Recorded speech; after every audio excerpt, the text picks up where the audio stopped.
es el de la pornografía, y el otro caso es el caso de la piratería, ¿no? En el mundo físico, eso es un poco más complejo, bueno, porque requiere algún tipo de digamos, intervención del Estado, de recursos del Estado para montar este tipo de operativos en los cuales se incauta material pirata, ¿no? Pero digamos que uno tiene identificado más o menos dónde están estos focos de venta de material pirata. A veces incluso algunos suelen estar custodiados incluso por policías también. El tema es bastante irónico, pero existe. Entonces es otra forma también de regular este tema en el mundo físico. Ahora pasemos al Internet. ¿Qué cosa es el Internet? Es una definición bastante general del Internet, pero es importante ver que este es un espacio distinto, ¿no? O sea, es un espacio diferente porque no, nos permite una serie de interacciones y nos ofrece una serie de libertades particulares que lo diferencian de manera muy clara con respecto a otros medios de comunicación tradicionales, ¿no? Yo tenía acá el ejemplo bueno, acá lo que comentaba es un poco la historia del Internet, gira en torno a un proyecto militar, ¿no? que apareció en los años 70 en Estados Unidos, y que la idea es que justamente enfrentar un eventual ataque nuclear en el marco de la Guerra Fría, ¿no? Pero eso fue, digamos, eso fue evolucionando hasta el Internet que conocemos ahora con esta perspectiva más bien comercial. ¿Pero qué diferencia entonces el Internet de los medios de comunicación tradicionales? ¿Por qué es que una regulación como las que les he planteado al inicio, en el caso de la pornografía o de la piratería, puede tener algún tipo de matiz distinto en Internet? Y eso tiene mucho que ver con la estructura de la red, cómo funciona Internet en relación a otros medios de comunicación, ¿no? Si tenemos ahí en ese ejemplo que sale en el gráfico, tenemos el ejemplo de la televisión. Nuestra manera de consumir televisión es sentarnos frente al televisor, ver una programación que es decidida y definida por una persona, por un canal de televisión que tiene ahí una serie de contenidos que pone a nuestra disposición. Nuestra mayor interacción con ese contenido es cambiar de canal si no queremos verlo, o si queremos quedarnos en ese canal. Y así funciona. Esto porque existe una entidad en el medio, el canal de televisión, que genera contenidos que ellos deciden que son los adecuados, y nosotros nos movemos a lo largo de los canales. La interacción es bastante es mínima, y más bien somos unos consumidores pasivos de contenidos. En cambio, en Internet el tema no es así. Internet es una red abierta, descentralizada, neutral, donde no existe una autoridad que la regule, ni una persona central que esté definiendo qué cosa vemos o qué no vemos. Pero no solo eso, sino que además nos convierte no solamente en consumidores de información, sino también en productores de información. Entonces, eso hace que nosotros no solamente accedamos a diversa cantidad de contenidos, sino también seamos productores de esos contenidos. Y todo eso genera una dinámica muy interesante que ha convertido al Internet en un espacio de acceso a la información y al conocimiento como nunca antes en la historia, ¿no? Entonces, además ha creado un entorno competitivo de innovación, porque justamente al no existir una entidad central que sea la que apruebe o desapruebe lo que tiene que crearse o no, cada uno desde su teléfono celular, desde su terminal, desde su computadora, puede crear cosas. Puede ser el líder de opinión a través de un blog, puede ser creador de una aplicación de software que no se conocía antes, puede colaborar con gente en red para crear una enciclopedia viva como es Wikipedia, etc. Entonces, los patrones de generación de contenidos han cambiado drásticamente en relación a lo que ocurría en el esquema tradicional, ¿no? Y cuando hablo del esquema tradicional no solamente me refiero a los canales de televisión, sino también a las editoriales y la manera como han trabajado y han funcionado por años. Entonces, cualquier persona con una conexión a Internet puede hacer todo esto. Acá tenemos un gráfico que nos muestra la evolución del Internet y cómo es que el Internet ha logrado 50 millones de usuarios en un tiempo mucho más corto que otro tipo de medios como la radio, ¿no? O el teléfono, o incluso la PC. Esto demuestra pues que el alcance es inmenso, y que nos da una vitrina al mundo de información y contenidos y de interacción con el contenido de una manera que nunca ha ocurrido. Pero no solo eso, sino que no solamente accedemos a información, producimos información, sino que además Internet es una plataforma de generadora de riqueza económica también. O sea, según los estudios recientes del Boston Consulting Group y de McKinsey, reportan que Internet tiene, incluso en países como Argentina, México y Brasil, llega hasta 2% del PBI, ¿no? 21% del crecimiento de los últimos 5 años de los países desarrollados, y es responsable del 3,4% del PBI en los 13 países más desarrollados. Otra estadística nos dice que si Internet fuese una industria, equivaldría a la industria de hoteles y restaurantes de Argentina, a la industria minera en Brasil, y estaría entre las 10 más grandes empresas mexicanas. Entonces estamos hablando no de un espacio de relajo, no estamos hablando de un tema de ocio, sino estamos hablando de un entorno que potencia la economía del mundo. Entonces, no es Internet, y esta es una visión real, o sea, cuando he tenido la oportunidad de conversar con funcionarios públicos que piensan que esto es Internet, lo que ven en la pantalla, ¿no? Que es ver Facebook, literalmente, o conversar por WhatsApp o mandar correos electrónicos, y eso no es Internet, o sea, es una función accesoria del Internet, pero en realidad lo que está detrás es toda una generación de contenidos, de información y de democratización del acceso a estos contenidos de una manera única. Tampoco es Internet una jungla, ¿no? Donde donde podemos hacer lo que querramos. Tampoco es eso. Eso es un mito que existe, es muy común. Y tampoco es el lejano oeste, ¿no? Entonces, eso es importante porque uno cuando uno empieza a revisar el tema desde el ángulo legal y regulatorio, y hay mucha gente que dice, no, pero si es que está en Internet entonces está libre, pues porque yo lo puedo tomar. No es así, no es que porque está en Internet está libre, hay que siempre revisar qué cosa, si es que eso que está en Internet tiene una licencia abierta y que quizás nos permite hacer una serie de cosas interesantes con la obra, o si de repente no, o si tiene términos y condiciones de uso determinados, o si de repente no los tiene, pero no se puede partir por asumir que es una dimensión paralela que no tiene regulación, que está libre de la regulación. Y esto es importante, ¿no?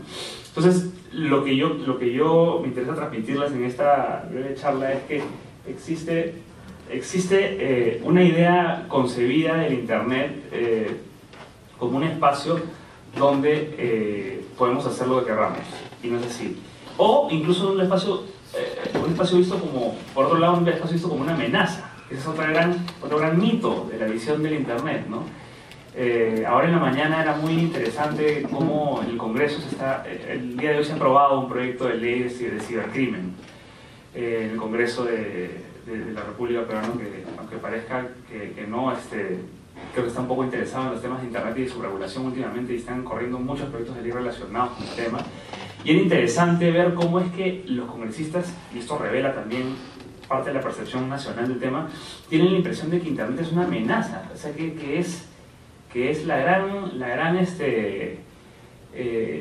digamos, un espacio que nos va a hacer, digamos, que nos pone en riesgo a todos, ¿no? Y partiendo de esa premisa justamente es que se regula con una técnica bastante cuestionable en Internet, porque lo que termina ocurriendo es que uno sin conocer esta dinámica de cómo se genera la información en la red, puede terminar regulando mal las conductas en la red. ¿Y regulándolas mal en qué sentido? En regular tecnologías específicas, por ejemplo, ¿no? Un ejemplo claro puede ser, no sé, prohíbo el acceso a Internet a través del Internet Explorer, por ejemplo, ¿no? Es un ejemplo bastante simple, pero esa tecnología de buscadores podría evolucionar rápidamente y quedar desfasada totalmente la norma. Entonces ese tipo de ejemplos son clásicos. En este proyecto de cibercrimen había muchos de esos ejemplos. Había uno, por ejemplo, que se llamaba, y no sé si habrá pasado porque todavía el texto no está libre, se llamaba hurto de tiempo, en el cual el tipo penal era el siguiente, o algo así como aquel que se excede en el tiempo de ingreso a un sistema informático, pena de cárcel. Y cuando uno se pone a investigar sobre de dónde viene este tema, viene de un tipo penal de los años 70, cuando en las oficinas en Estados Unidos habían estas máquinas, o sea, no existía el concepto de PC, sino habían estas oficinas donde existía una computadora enorme que tenía que tener aire acondicionado incluso para que se mantenga, porque si no se apagaba, y la manejaba una persona nada más, que era el experto, el encargado de procesar la información. Y se tenía miedo que esta persona se quede más tiempo del autorizado para sustraer información. Entonces se habla en esa época de la posibilidad de sancionar eso penalmente. Eso viajó en el tiempo, como más de 3 décadas, y eso aparece en un proyecto de ley del Congreso peruano que esperemos, ese artículo no haya sido aprobado el día de hoy porque todavía el texto no está, pero ese tipo de cosas ocurren. Y se termina, y ese tipo penal que está totalmente desfasado puede ser aplicado a una cabina de Internet, porque quien se excede de tiempo autorizado para utilizar ese sistema informático o acceder a un sistema informático puede ser sancionado Y eso básicamente por un desconocimiento de la dinámica esta que estamos conversando de cómo funciona Internet. Gente que de repente no tiene la más remota idea de que eso implica un delito, puede estar cometiéndolo. Y eso por un tema un problema de técnica legislativa. Entonces, ese aspecto me parece muy serio. Entonces, volvamos a los ejemplos del inicio, ¿no? Y eso es también tema nacional. O sea, yo no me estoy yendo tampoco, les estoy hablando de temas que ocurren en Estados Unidos, nada. Estoy hablando de lo que está ocurriendo acá en el Perú. Existe otro proyecto de ley desarrollado por el congresista Chejade que pretende regular la pornografía en Internet, la pornografía online. ¿Qué es lo que dice este proyecto de ley? Dice que, bueno, a partir de su entrada en vigencia, la idea es que los proveedores de servicio, los proveedores de acceso a Internet, es decir, las empresas que nos dan el servicio como Claro, Telefónica, etc., van a tener que instalar filtros por defecto en sus servidores para evitar que los menores accedan a pornografía. ¿Ok? Entonces, claro, uno lo escucha y le suena, pues qué interesante, ¿no? Que se pueda restringir el acceso de menores a la pornografía. Ya, el tema por ahí no va. Lo que ocurre es que lo que se hace es, se genera esta ley, esta regla que te dice que los proveedores van a tener que instalar estos filtros y que además se genera una comisión que se va a llamar la COPROME, que es la Comisión de Protección a los Menores, y que lo que va a hacer esta comisión es definir cuáles son los sitios que van a tener que ser bloqueados por los prestadores de servicios de Internet bajo un concepto de pornografía que ha sido delimitado en la propia ley, en el propio proyecto de ley, y que si uno lo lee es bastante ambiguo y cualquier cosa podría caer bajo esa noción de pornografía. Un ejemplo concreto: si es que esta comisión decide que la palabra seno debe ser bloqueada por todos los prestadores de servicios de Internet, si yo quiero buscar el Instituto de Cáncer al Seno, probablemente pueda estar bloqueada esa página, ¿no? Y bloqueada por todos los proveedores de acceso a Internet, porque esta comisión, conformada por funcionarios del gobierno, ha determinado que todos los sitios que tengan esta palabra pueden ser bloqueados. ¿Se dan cuenta cómo se diferencia eso de la regulación en el mundo físico? O sea, en el primer ejemplo que ponía al iniciar la presentación, se veía que la pornografía puede ser regulada de una manera sencilla o sin mayores complicaciones en un espacio físico, ¿no?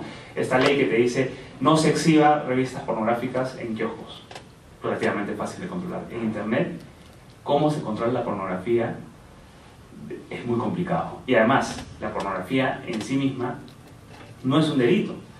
Es una cosa muy distinta es la pornografía infantil, es decir, la participación de menores en material pornográfico, pero eso no está en discusión. Ese tema está sancionado por el Código Penal peruano incluso. El tema está acá en cómo restringir el acceso a menores a pornografía en general, y bajo esa premisa se puede terminar cayendo en supuestos de censura muy serios, ¿no? ¿Y qué es lo que finalmente genera eso en términos de impacto económico? Un desincentivo a este espacio de innovación enorme que es Internet. Si yo sé que voy a tener normas que restringen este espacio de expresión, este espacio comercial también, voy a dejar de utilizarlo.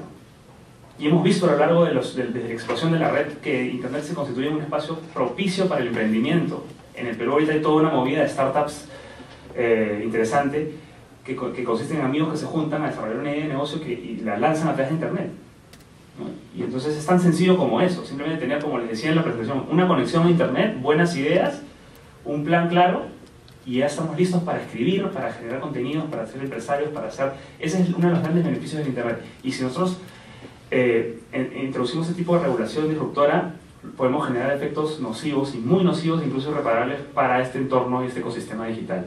Entonces, ese es un primer caso, que es la pornografía online. Por cierto, cuando en Estados Unidos se intentó regular 2 veces una norma muy parecida que establecía filtros para los prestadores de servicios de Internet por contenido pornográfico, lo que se definió fue inconstitucionalidad.